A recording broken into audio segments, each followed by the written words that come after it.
અત્યારે શું છે કે ગુજરાતમાં પોલીસની આડમાં ભાજપની સરકાર ચાલે છે. જો પોલીસ ન હોય તો ભાજપ વાળાને લુગડા ફાડી નાખે ત્યાં સુધી પબ્લિક મારે એમ છે. કોઈ પણ તાલુકા કોઈ પણ જિલ્લામાં ભાજપનો નેતા છે એ માર ખાધા વગરનો પાછો ન આવી શકે એટલી હદે લોકોની અંદર રોષ છે. પણ લોકો શા માટે બધું સહન કરે છે? પોલીસની બીક લાગે છે.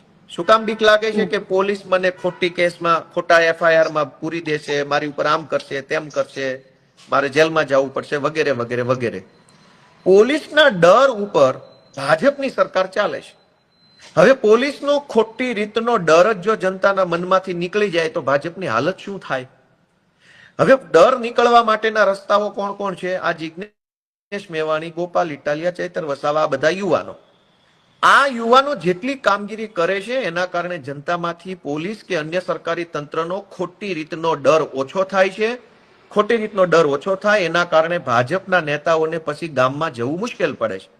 એટલે જનતાના મનમાંથી પોલીસનો અને સરકારી તંત્રનો ખોટી રીતનો ડર ઉડી ન જાય, ડર હટી ન જાય, એટલા માટે થઈને આ હર્ષ સંઘવી ને ભાજપની આખી ટોળકી સક્રિય થઈ છે.